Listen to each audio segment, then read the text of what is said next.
Mesela arkadaşlar ben adamlar servis yapılan bir fabrikalardan birisi. Mesela benim sürekli klasteştayım. Benim mamama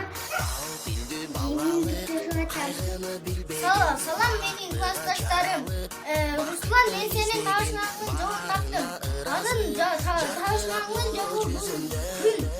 Emi benim tavşanlığımda koç. Cer üstünde saçı, cer altında başı. Deme zaten meraktan beri bir şey bunu virgina. Astama zaten berip maşinasını takılap jatam.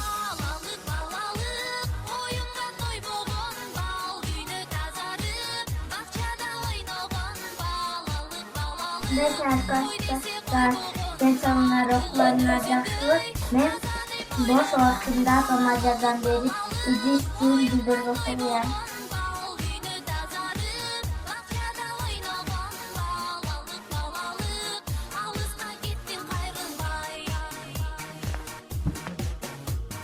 Keri çok içinde aldansan aldanıp, o bulsa aylana, kurbanıptan kalıp, kurbanış tartulap, yaş onun jarık şamınday. Jomoko işenip, jomokto yaşagan, yol salıp özünçö, yoruğun jasagan, jodar göz balalık, alısqa kettin kayrılbay.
Dayanasam.